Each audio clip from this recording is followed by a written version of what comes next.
فيلم أنا طالع، وشيلوا له كنافة أنا ما خدتش، وبقالي ساعتين في الشارع، قضيت هازر وما كلتش. إن صاحبك طاهر يحكي لنا شوية حوارات. مش شايفه ظاهر وفي البوتاجاز على الشربت. يا سمير يا قصير اطلع، يا ابني فين الريموت؟ اقلب لنا غيره بسرعة للحلقة تفوت. مسات ماسي وانا جاي ماشي ومفيش تكاسي. هو علي فين من بدري؟ كل عزومة يزوغ يجري. تعالوا بقى بينا نوريكم احنا عملنا فطرنا ايه كده بقى يا حبايبي. واحنا اثناء شغلنا في المطبخ عملنا ايه، جبنا كده لحمة، وبعدين حطيت معلقه سمنه او زبده بلدي مع شويه زيت صغيرين عشان هي ما تتحرقش، وبدات اشوح فيها زي ما انتم شايفين. اللحمه بتاعتنا هنا كان على الجنب التاني ورق العنب، صح يا نور؟ اللي هو كان ورق عنب مع ورق ايه، كان ورق توت. كانوا الاتنين توت توت توت توت توت. المهم اتغفلنا يوم لا او عاوزه اقول لك وانا بشتري بقى يا نور عملت فيها النصحه والسبع رجاله وطلعت انا اصلا جابت لنا ورق توت في الاخر. يا حبيبتي انا ما قلتش نصحى ولا قلت انا 7 رجاله، انا واحده عاديه خالص عايشه في الدنيا بالطول والعرض. يعني ايه يعني قولي شويه، يعني ايه ببقى مناهضه مجاهده كده يعني. وبعدين انا كنت بجيب الستاير، وبعدين لقيت الست دي في السوق بتبيع الورق انا مسكته لقيته ناعم في البدايه، جيت امسك تاني ورق معايا في نفس الشكاره اللي حاطه فيها لقيته خشن. قلت لها الورق ده مش حلو يعني شكله. قامت قايله لي ايه استغفر الله. قالت لي الله يسامحك الله يسامحك. وكل ما حد يقول لي الله يسامحك اقوم قلبي يوجعني، قلت ده انا ظلماها. فقمت انا قايله لا يعني مش عاوزه اظلم الناس واحنا داخلين على شهر فاضل كده. فالمهم ما حبيتش اكتر، جبت ربع كيلو. وريتك ظلمت الناس. يا ريتني انا دايما يعني بظلم انا، يعني قلبي الضعيف ده، قلبي الضعيف اتغير باين مش عارف.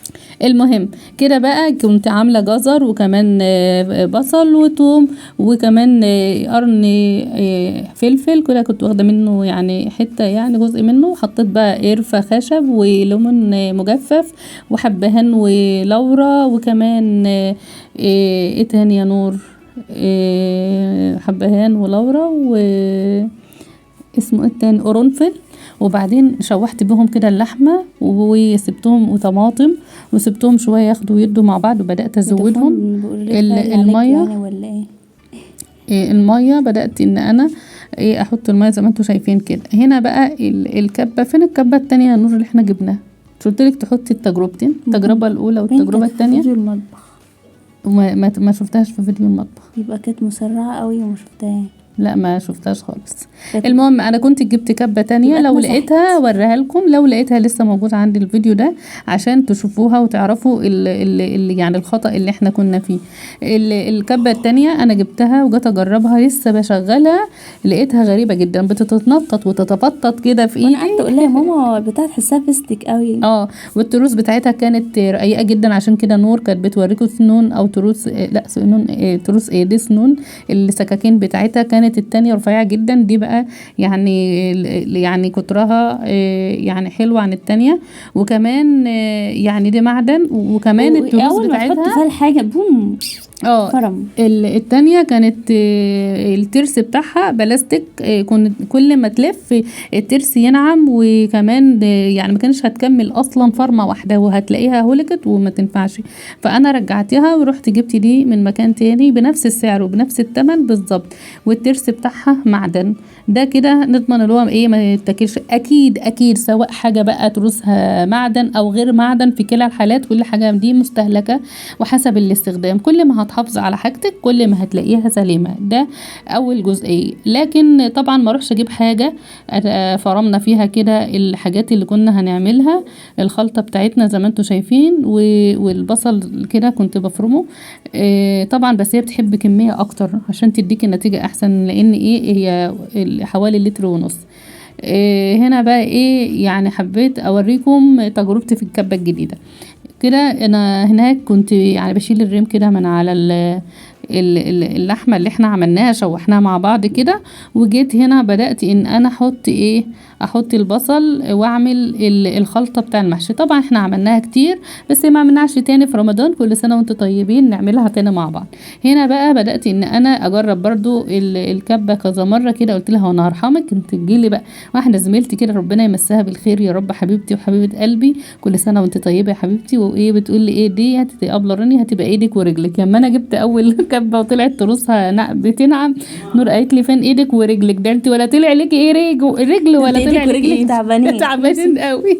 وبعدين بقى ايه لما انا جبت دي قلت لها لا طلعت ايدي ورجلي ايه. I love you بودي.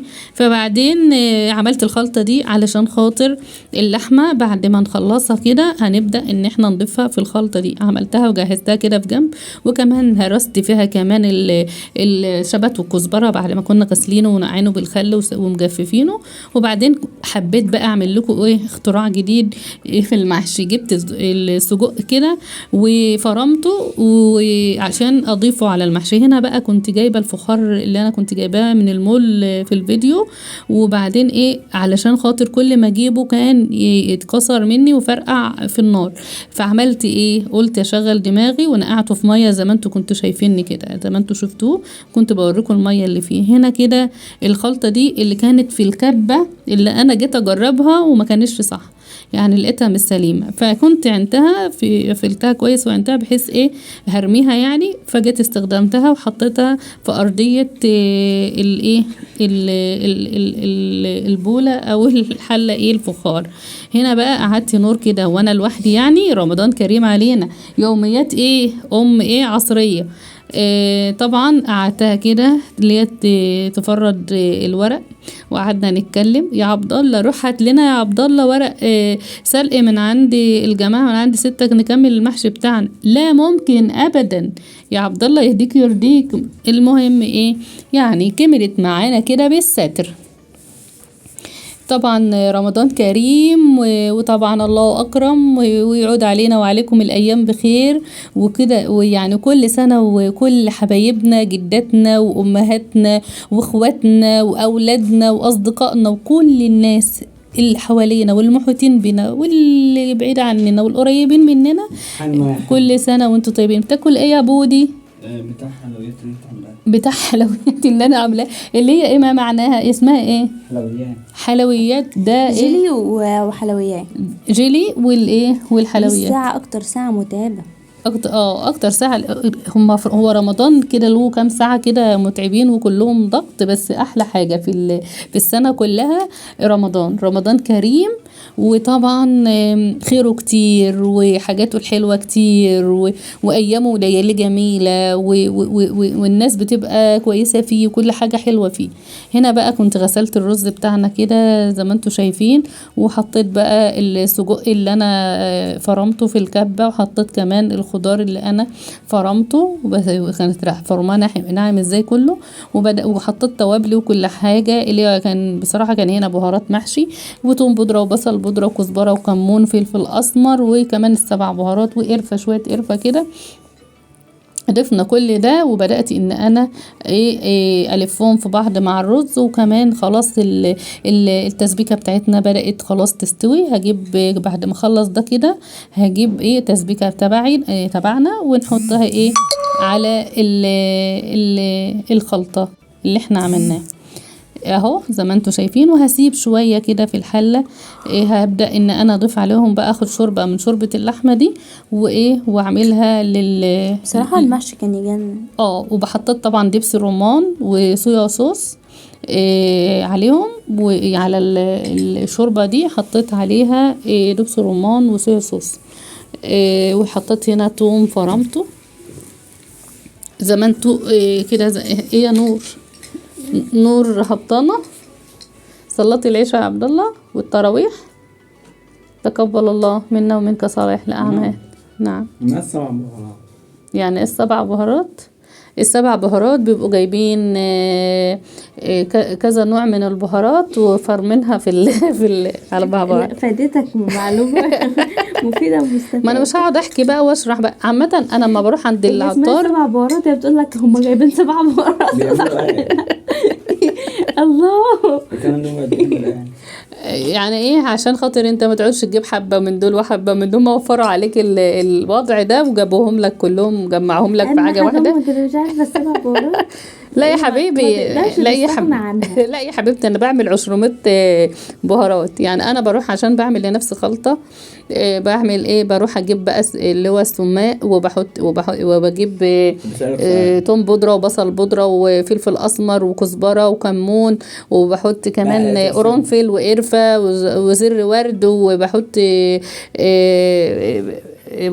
ايه تاني يا ولاد؟ كل البهارات اللي موجودة ومستخدمة، حبهان ولورا وكل البهارات اللي موجودة عند العطار بضيفها على بعضها وبحمصها وبطحنها. دي بصراحة اللي بتدخل دماغي.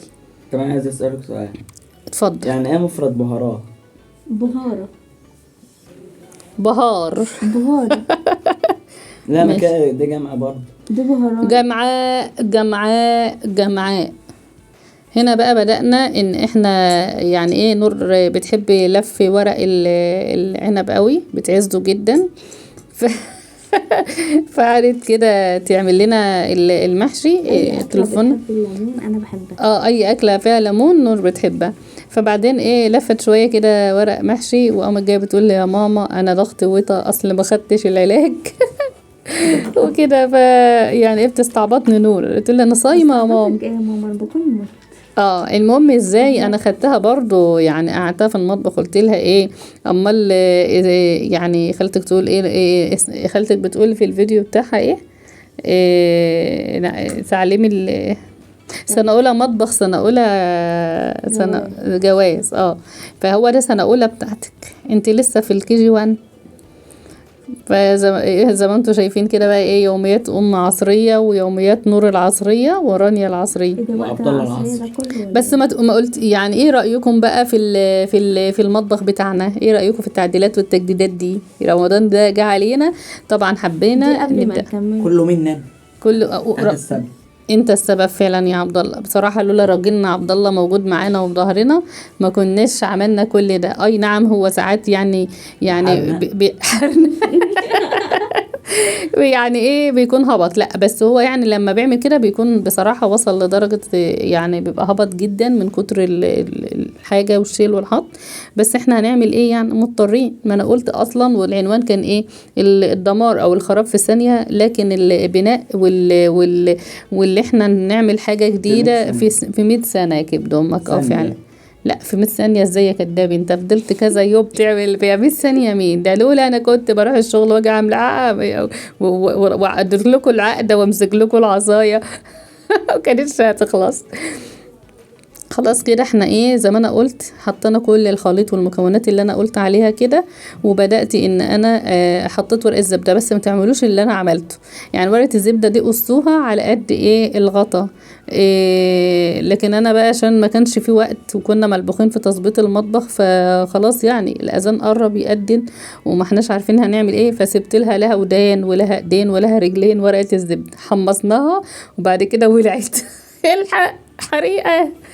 بس ما جبناش لكم. هنا الخلطة اللي انا عملتها، جزر وفلفل وطماطم وبصل وتوم، وحطيت شوية بهارات طبعا من البهارات اللي انا قلت عليها دي، وقلبتهم كتير في الخلطة، وحطيت عليهم شوية ملح وكده وسكر، وبعدين قلبت فيهم اللحمة اللي انا كده سويتها بالخلطة اللي انا عملتها. بصراحة اللحمة ايه رأيكم يا ولاد في اللحمة؟ فيري دود. كانت تحفة بصراحة. هنا برضو حطيت عليها ورقة زبدة، وحط عليها ورقة قصدير اللي هي السلوفان، وهقفلها كويس وادخلها الفرن ان انا اسيبها تشمع كده مع بعضها. بصراحة كانت عاملة زي أكل الأفراح يعني، وريحتها وطعمها. أنا مش هكدب عليكم، أول يوم أنا كنت عشان أنا بشتغل في المطبخ طول اليوم وأروح أكمل سهري واجي ما نمشي، أفضل برضو واقفة في المطبخ كده يوميا على الله كل يوم كده. فشوف كان باين على وشي أصلا الإرهاق والتعب، بس تاني يوم استطعمتها. هنا بقى نور دخلت لقيتني خلاص حطيت الشربات. حطيت كوبايتين سكر عليهم كوباية مية، وكانوا اتعملوا حطيتها بعد ما خدوا 5 دقايق كده غلوا مع النار. حطيت عليهم ليمون، وحطيت فانيليا، وكمان معلقة زبدة. او سمنة بلدي. هنا سيحت السمنة بتاعتنا ودهنت كده الصينية بتاعتنا برضو، وهبدأ ان انا اجيب الجلاش كده. كانت نور جايبه اللفه دي اليوم اللي قبله، كان اول يوم رمضان، ولقيتها بتقولي يا ماما انا جبت دي علشان خاطر ما ننساش نعمل حلويات.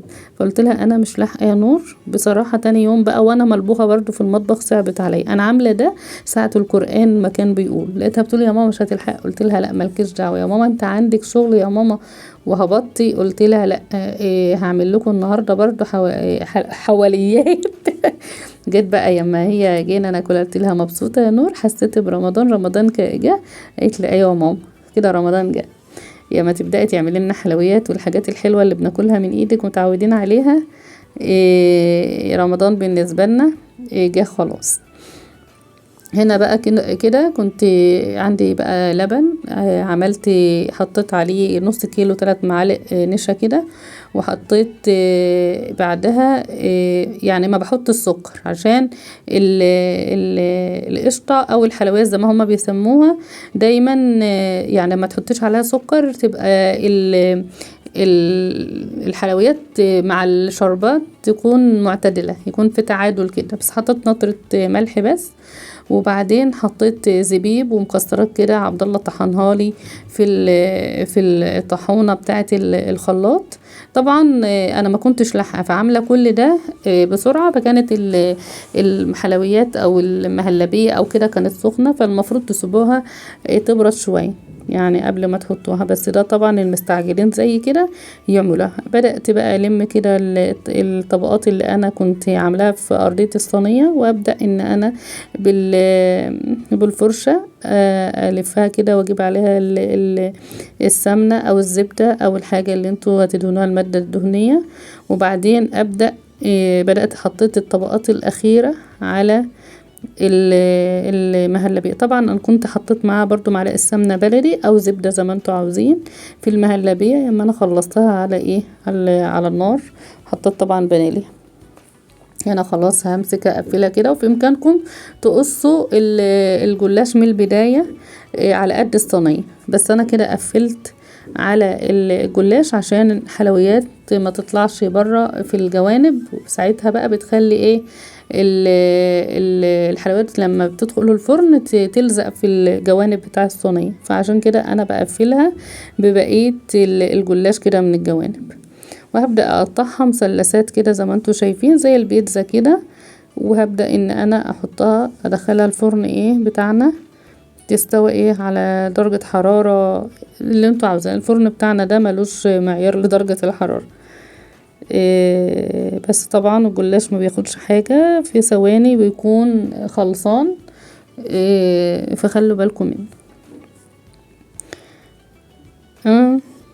هبدأ ان انا اجيب السمنة او الزبدة، وابدأ ان انا ادهن الوش كده بالطريقة دي، او عاوزين تسقوها بمعلقة بكرنيب بالحاجة اللي في ايدكم يعني عليها على طول مفيش مشكلة.